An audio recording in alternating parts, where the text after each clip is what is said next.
함께 말씀 보겠습니다. 고린도전서 12장 12절부터 31절까지의 말씀입니다. 조금 긴데요. 고린도전서 12장 12절부터 31절까지의 말씀, 우리 한 절씩 교독하겠습니다. 몸은 하나인데 많은 지체가 있고 몸에 지체가 많으나 한 몸인과 같이 그리스도도 그러하니라. 우리가 유대인이나 헬라인이나 종이나 자유자나 다 한 성령으로 세례를 받아 한 몸이 되었고 또 다 한 성령으로 몸은 한 지체뿐만 아니라 여럿이니 발이 이르되 나는 손이 아니니 몸에 붙지 아니하였다 할지라도 이로써 몸에 붙지 아니한 것이 아니요 또 귀가 이르되 나는 눈이 아니니 몸에 붙지 아니하였다 할지라도 이로써 몸에 붙지 아니한 것이 아니니 만일 온몸이 눈이면 듣는 곳은 어디며 온몸이 듣는 곳이면 냄새 맡는 곳은 어디냐. 그러나 이제 하나님이 그 원하시는 대로 지체를 각각 몸에 두셨으니 만일 다 한 지체뿐이면 몸은 어디냐. 이제 지체는 많으나 몸은 하나라. 눈이 손더러 내가 너를 쓸 데가 없다 하여 또한 머리가 발더러 내가 너를 쓸 데가 없다 하지 못하리라. 그뿐 아니라 더 약하게 보이는 몸의 지체가 도리어 요긴하고 우리가 몸에 덜 귀히 여기는 그것들을 더욱 귀한 것들로 입혀주며 우리가 아름답지 못한 지체는 더욱 아름다운 것을 얻느니라. 그런즉 우리의 아름다운 지체는 그럴 필요가 없느니라. 오직 하나님이 몸을 고르게 하여 부족한 지체에게 귀중함을 더하사 몸 가운데서 분쟁이 없고 오직 여러 지체가 서로 같이 돌보게 하셨느니라. 만일 한 지체가 고통을 받으면 모든 지체가 함께 고통을 받고 한 지체가 영광을 얻으면 모든 지체가 함께 즐거워하느니라. 너희는 그리스도의 몸이요 지체의 각 부분이라. 하나님이 교회 중에 몇을 세우셨으니 첫째는 사도요, 둘째는 선지자요, 셋째는 교사요, 그 다음은 능력을 행하는 자요, 그 다음은 병 고치는 은사와 서로 돕는 것과 다스리는 것과 각종 방언을 말하는 것이라. 다 사도이겠느냐 다 선지자이겠느냐 다 교사이겠느냐 다 능력을 행하는 자이겠느냐 다 병 고치는 은사를 가진 자이겠느냐, 다 방언을 말하는 자이겠느냐, 다 통역하는 자이겠느냐. 너희는 더욱 큰 은사를 사모하라. 내가 또한 가장 좋은 길을 너희에게 보이리라. 아멘. 오늘 수요예배 나오신 여러분들, 오늘도 하나님께서 큰 은혜 주실 줄 믿습니다. 앞에 서면 꼭 시키고 싶어요. 네. 우리 옆에 분들 바라보시고 한번 인사해 볼까요? 사랑합니다. 축복합니다. 네, 참 잘 오셨습니다. 네, 우리가 수요 예배를 통해서 계속 고린도 전서의 말씀을 살펴보고 있는데, 이 고린도 교회가 있었던 고린도라는 도시가 무엇보다 도덕적으로 굉장히 타락한 도시라는 걸 우리가 이미 여러 번 들어왔죠. 그래서 고린도인처럼 행한다라는 이 말이 단순히 마음대로 하고 싶은 대로 행한다라는 그 의미를 넘어서서 성적으로 굉장히 문란한 모습을 나타내는 말이라는 것도 이미 우리가 잘 알고 있는 내용입니다. 이 고린도라는 도시가 이 당시에 유명했던 이유 중에 하나가 이 아프로디테 신전과 그 안에 있는 1000명의 여사제들 때문이었습니다. 고린도의 중앙이었고 또 높은 곳이었던 아크로폴리스라는 곳에 사랑과 다산의 그 신이었던 아프로디테, 라틴어로 이야기하면 우리가 너무 익숙한 비너스라는 그 신전이 거기에 있었습니다. 이 신전에 있는 1000명의 여사제들이 밤이 되면 그들이 말하는 그 예배의 의식으로 인해서 몸을 파는 그런 것들을 역사적인 기록에서도 우리가 찾아볼 수 있는 내용입니다. 그런데 이 음란한 상황에서 이 여사제들이 다른 사람들이 알아듣지 못하는 방언을 말했고, 그래서 이 방언을 말하는 광경이 이 시대 속에서는 굉장히 흔한 모습이었다라는 거예요. 물론 이 방언이라는 건 우리가 어떤 성령의 은사로서 이야기하는 방언이 아니라 그냥 아무렇게나 이야기하는 방언일 수도 있죠. 또 이 고린도에서 얼마 떨어지지 않은 곳에 델파이 신전이라는 곳이 있었는데, 여기도 여사제가 있었는데 여기에 여사제는 신의 직통 계시를 받아서 방언으로 이야기하는, 근데 그 말을 듣는 사람이 바치는 돈에 따라서 방언의 내용이 달라졌던 뭐 이런 역사적인 기록들이 있습니다. 그래서 이러한 방언은 고린도뿐만 아니라 고린도라는 이 도시뿐만 아니라 이 당시 그리스의 신비주의적인 어떤 의식에서 흔히 발견되는 모습 중에 하나가 이 방언이라는 부분이었어요. 그렇기 때문에 이 고린도에 사는 사람들이라면 이 방언이라는 것이 그렇게 낯선 모습은 아니었다는 겁니다.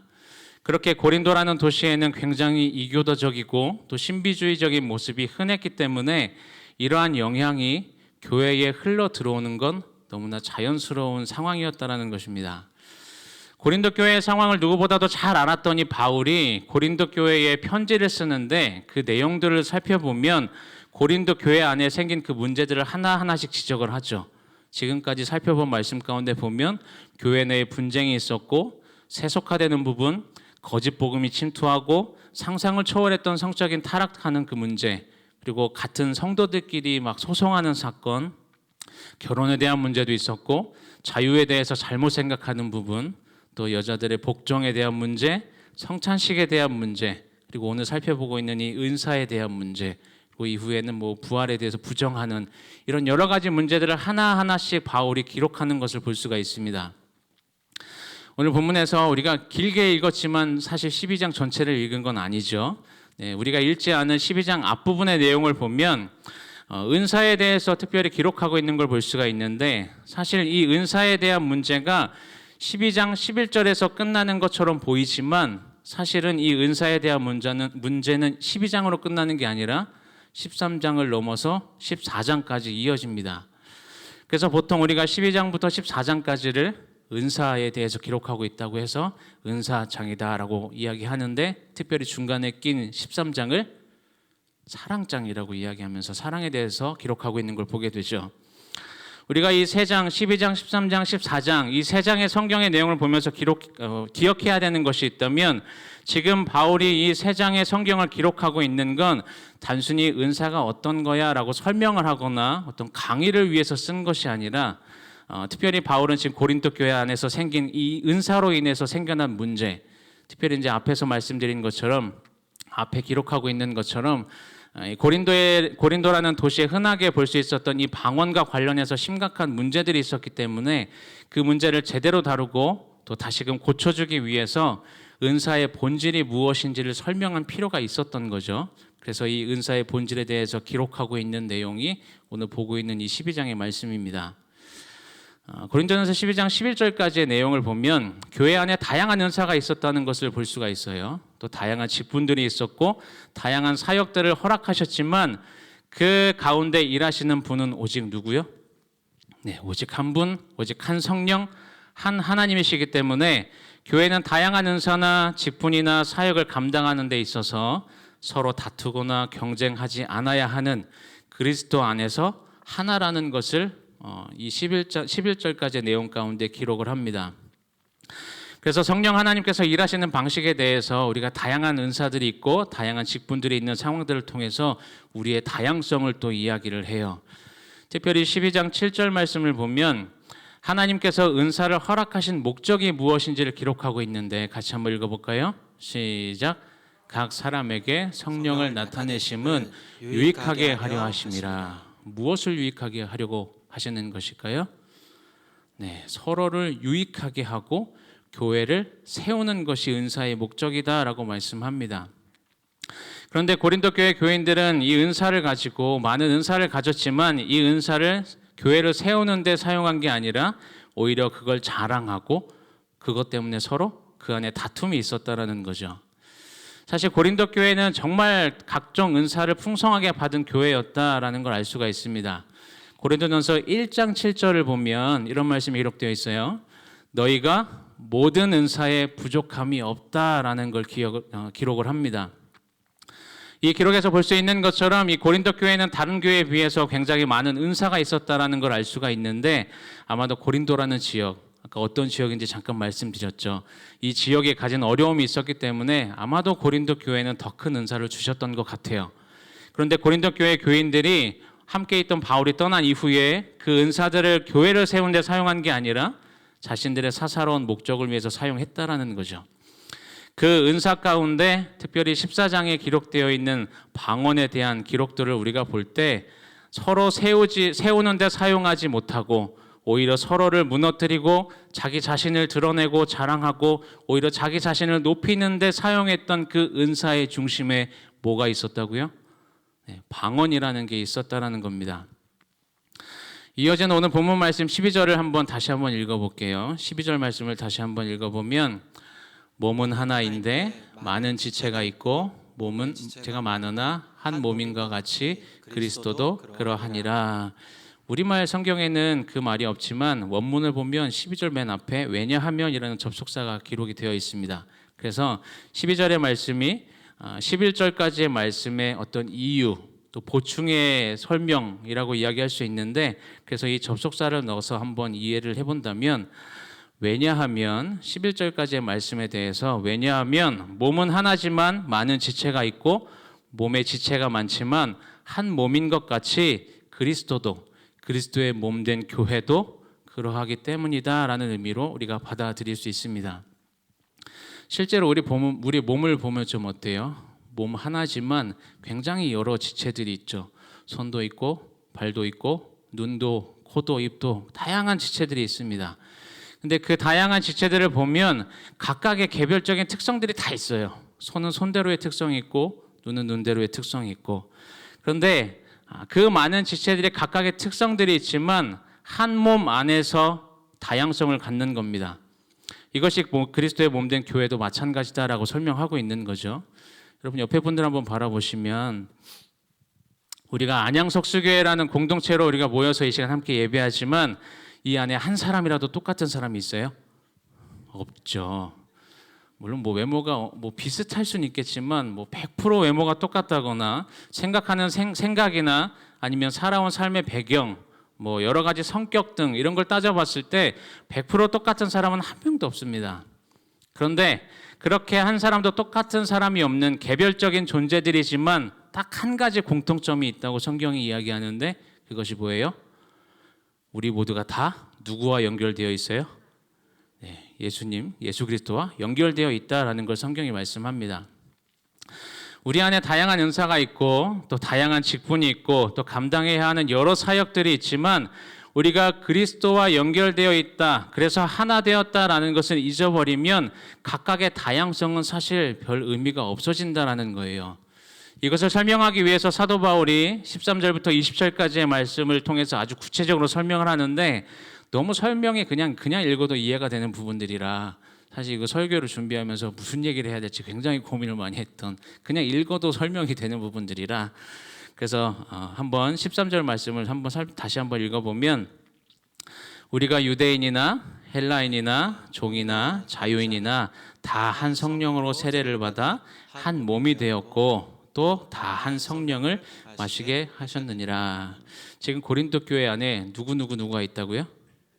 네, 유대인도 있고 헬라인도 있고 종도 있고 자유자도 있고. 이 당시 배경을 한번 생각해 보면 사실 이 상황은 있을 수 없는 일이에요. 왜냐하면 철저하게 선민의식에 젖어 있었던 이 유대인들의 입장에서는 헬라인은 이방인이었죠. 유대인들에게 있어서 이방인은 어떤 사람들이에요? 그냥 사람이 아니었던, 사람 취급 안 했던 존재들이 이방인이었습니다.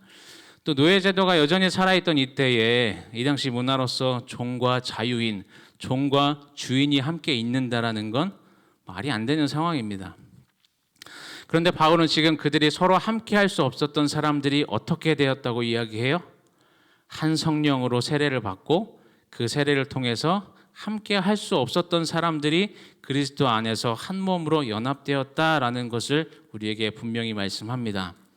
그래서 우리가 유대인이나 헬라인이나 종이나 자유인이나 다 한 성령으로 세례를 받아 한 몸이 되었고 또 한 성령을 마시게 하였느니라 라는 13절 말씀을 보면 다 한 성령으로 또 다 한 성령을 마시게 하는 이 다라는 표현으로 각각이 가지고 있는 다양성을 이야기하는 한 부분에 또 한 성령으로 한 몸이 됐고 한 성령이라는 이 한이라는 단어를 가지고 통일성을 분명히 이야기해요. 그래서 그리스도의 몸된 교회는 다양성도 있지만 통일성이 있다라는 것도 분명히 바울이 이야기를 합니다. 그래서 14절부터 20절까지의 말씀을 보면 그렇게 그리스도의 몸 안에서 그리스도 안에서 한 몸으로 연합된 것이 어떠한 의미를 가진지를 하나하나 설명을 하는데 우린 뭐 길지 않으니까 14절부터 짧은 말씀 20절까지 다시 한번 읽어볼 텐데 14절부터 20절까지의 말씀을 한번 다시 읽어볼게요. 시작. 몸은 한 지체뿐만 아니요 여럿이니 만일 발이 이르되 나는 손이 아니니 몸에 붙지 아니하였다 할지라도 이로써 몸에 붙지 아니한 것이 아니요 또 귀가 이르되 나는 눈이 아니니 몸에 붙지 아니하였다 할지라도 이로써 몸에 붙지 아니한 것이 아니니 만일 온몸이 눈이면 듣는 곳은 어디며 온몸이 듣는 곳이면 냄새 맡는 곳은 어디냐. 그러나 이제 하나님이 그 원하시는 대로 지체를 각각 몸에 두셨으니 만일 다 한 지체뿐이면 몸은 어디냐. 이제 지체는 많으나 몸은 하나라. 그냥 이해되시는 말씀들이죠. 네. 이 말씀들은 사실 설명을 하지 않아도 우리가 충분히 이해할 수 있는데 분명히 손과 발은 달라요. 한 몸에 붙어 있어도 분명히 다릅니다. 그런데 그렇게 다르다고 해서 손이 따로 존재하거나 발이 따로 독립적으로 있을 수 있는 건 아니라는 거죠.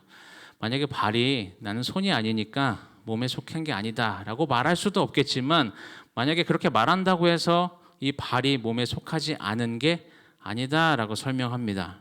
또 16절을 보면 나는 눈이 아니니까 몸에 속한 것이 아니다 라고 해서 이 귀가 몸에 속하지 않은 것도 아니다라는 것을 다시 한번 설명을 해요. 또 17절에도 온몸이 다 눈이면 어떻게 들을 수 있을까? 또 온몸이 다 귀라면 어떻게 냄새를 맡을 수 있느냐라는 이러한 이야기들로 한 몸이라는 부분에 대해서 설명을 합니다. 그래서 중요한 18절 말씀을 이야기하는데 그러나 이제 하나님이 그 원하시는 대로 지체를 각각 몸에 두셨으니 만일 다 한 지체뿐이면 몸은 어디냐라고 말씀을 해요. 몸의 여러 지체 중에 더 중요해 보이는 지체가 분명히 있어요. 더 귀하게 여겨지는 지체가 분명히 있기 때문에 어떤 지체는 덜 중요한 것처럼 보이고 또 귀하지 않은 것처럼 느껴져도 이 18절 말씀에 보면 그 모든 지체들을 누가 원하시는 대로 만드셨어요? 네, 하나님께서 원하시는 대로 만드셨다라는 걸 기록합니다. 여러분, 하나님께서 원하시는 대로 만드셨다라는 것의 의미를 생각해 보면 어떠한 지체도 의미 없는 지체가 없다는 거죠. 지체 중에 불필요한 것이 없고 다 필요하다는 것입니다. 교회도 마찬가지예요. 어떤 사람이 할지라도 하나님 안에서 의미 없는 사람은 없습니다. 하나님께서 원하시는 대로 만드셨지만 사실 우리 지체 중에서는 겉으로 앞으로 드러날 수밖에 없는 지체도 분명히 있을 수밖에 없어요. 근데 반대로 생각하면 늘 숨겨져 있는 지체도 있을 수밖에 없다라는 거죠. 손과 발만 봐도 손은 어떤 일을 할 때 항상 가장 많이 드러나고 굉장히 많이 수고하는 것처럼 보이는 게 손이지만 발은 늘 숨겨져 있습니다. 그런데 중요한 건 이 모든 것이 누구의 뜻이라고요? 하나님의 뜻이라는 거죠. 교회 안에서도 보면 많은 지체들이 있고 많은 봉사자들이 있습니다. 그래서 어떤 섬김과 사역 가운데는 사람들 앞에 드러나서 봉사하는 사람들도 있는가 하면 또 드러나지 않는 봉사자들도 분명히 있기 마련이에요. 중요한 건 사람들 앞에 드러나든 드러나지 않든 그들이 다 함께 그리스도의 몸된 교회를 이루어 가고 있다라는 것입니다. 그런데 문제는 우리 안의 죄성으로 인해서 사람들 앞에 드러나는 자리에서 일을 하다 보면 드러나지 않는 자리에서 일을 하는 사람들에 대해서 뭐가 생겨요? 우월감이라는 게 생길 때가 분명히 있다라는 거예요. 만약 그러한 우월감에 빠진다면 지금 바로 이 바울이 지적하고 있는 오늘 본문의 말씀을 통해서 바울이 지적하고 있는 이 고린도 교회의 교인들의 모습이 바로 그러한 모습들이었고 하나가 아닌 분열시키는 모습이었다라는 것을 기억하셔야 합니다. 어떠한 자리에서 또 어떠한 은사를 통해서 어떠한 일을 감당하시든지 그 모든 것이 다 하나님의 뜻이고 또 그것을 분명히 깨닫고 우리가 겸손하게 나아가면 하나님께서 기뻐하시는 그리스도의 몸된 교회의 모습이 될 수 있다라는 것을 우리에게 말씀합니다. 근데 22절 말씀을 보면 그뿐 아니라 더 약하게 보이는 몸의 지체가 도리어 요긴하고 라고 이야기하는데 우리 몸과 계속 비교해서 이야기하니까 우리 몸의 지체를 한번 생각해 보면 더 약하게 보이는 지체가 더 중요한 일을 감당하기도 해요. 예를 들면 여러분 심장이라는 걸 한번 생각해 본다면 뭔가 이게 심장이라는 게 뭐 굉장히 뭐 어떤 크기나 크고 뭐 단단한 이미지, 뭐 강하거나 이런 이미지를 가지는 게 사실은 아닌데, 근데 심장이 쉬지 않고 계속 뛰고 있기 때문에 우리가 살아 있는 거죠. 만약에 우리가 아무리 몸이 뭐 열심히 운동을 해서 근육이 많고 뼈가 튼튼하다고 해도 그 심장이 멈추면 어떻게 돼요? 우린 그냥 죽는 거죠. 그렇게 우리 몸의 중요한 것들을 생각해 보면 다 어디 있어요? 다 안에 감춰져 있어요. 그래서 보이는 것만으로 판단할 수 있는 게 아니다라고 이야기합니다. 23절 말씀을 보면 우리가 몸에 덜 귀히 여기는 그것들을 더욱 귀한 것들로 입혀주며 우리의 아름답지 못한 지체는 더욱 아름다운 것을 얻느니라 라고 말씀하는데, 우리가 우리 몸의 연약한 부분, 우리가 노출시킬 수 없는 부분을 더 보호하고 덮는 것처럼 그리스도의 몸된 교회 안에서도 이런 연약한 자들을 더 존중하고 더 사랑해야 한다라는 것을 말씀합니다. 그래서 24절과 25절 말씀을 보면 사실 23절 뒤에 그런 적이 붙어 있지만 그게 이제 앞으로 당겨서 한번 읽어보면, 그런즉 우리의 아름다운 지체는 그럴 필요가 없느니라. 오직 하나님이 몸을 고르게 하여 부족한 지체에게 귀중함을 더하사 몸 가운데서 분쟁이 없고 오직 여러 지체가 서로 같이 돌보게 하셨느니라 라고 말씀하죠. 하나님께서 몸을 고르게 하신 이유, 이 이유가 몸 가운데 분쟁이 없게 하시기 위해서, 그리고 여러 지체가 서로 같이 돌보게 하시기 위해서다라고 말씀합니다. 우리 몸의 모든 지체는 서로 다 돌봐주게 되어 있어요. 그런 것처럼 그리스도의 몸된 교회 안에 다양한 모습으로 우리를 두신 이유가 서로 다름으로 인해서 분쟁이 아니라 오히려 서로를 돌보아주기 위해서, 특별히 고린도 교회처럼 자신이 가지고 있던 그 은사를 과시하면서 다른 사람들을 업신여기거나 그래서 교회 안에 분열을 일으키는 게 아니라 연약한 자를 더 존중하고 더 사랑하게 하시기 위해서, 서로가 서로를 돌보아 줄 수 있도록 하시기 위해서 우리가 앞에서 읽었던 그 7절 말씀처럼 각 사람에게 성령의 나타내심은 유익하게 하려 하심이라라는 이 말씀처럼 그리스도의 몸된 교회를 온전히 세워가기 위해서 우리에게 허락하신 것이 은사라는 것입니다.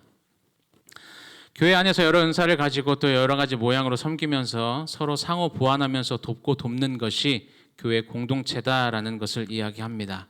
다시 말하면 우리가 안양 석수교회에 소속되어 있는 누군가를 돌봐줘야 하기도 하고 우리 역시도 때로는 누군가의 도움을 받을 수 있어야 한다는 거예요.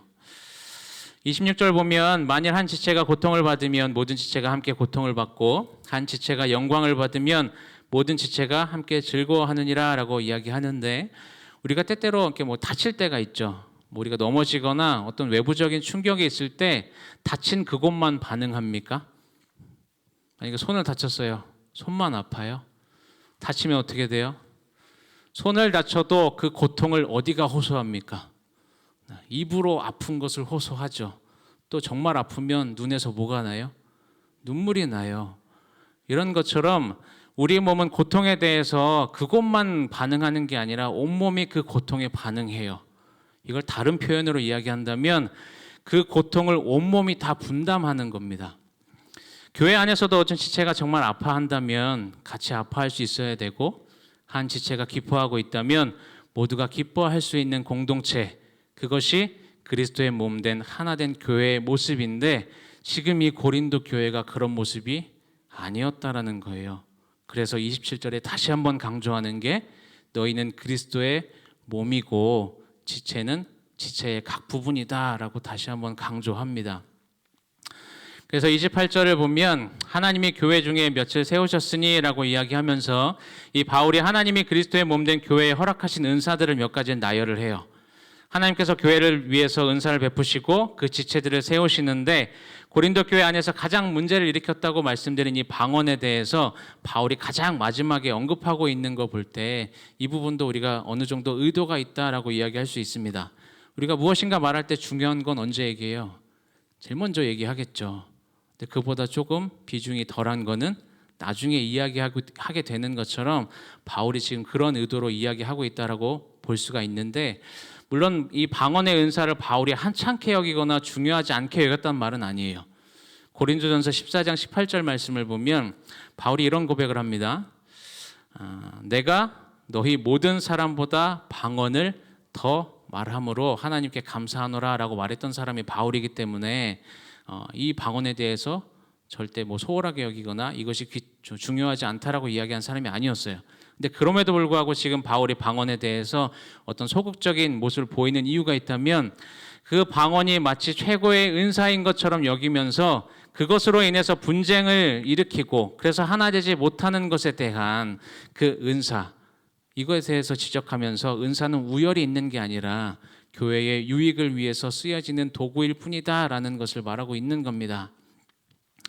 29절 30절 말씀에는 다 사도냐, 다 선지자고, 다 교사고, 다 기적을 행하는 사람일 수도, 또 모두가 다 병 고치는 은사가 있고, 모두가 다 방언을 말하고, 모두가 다 통역을 할 수 있는 사람, 그럴 수 없다라고 이야기합니다.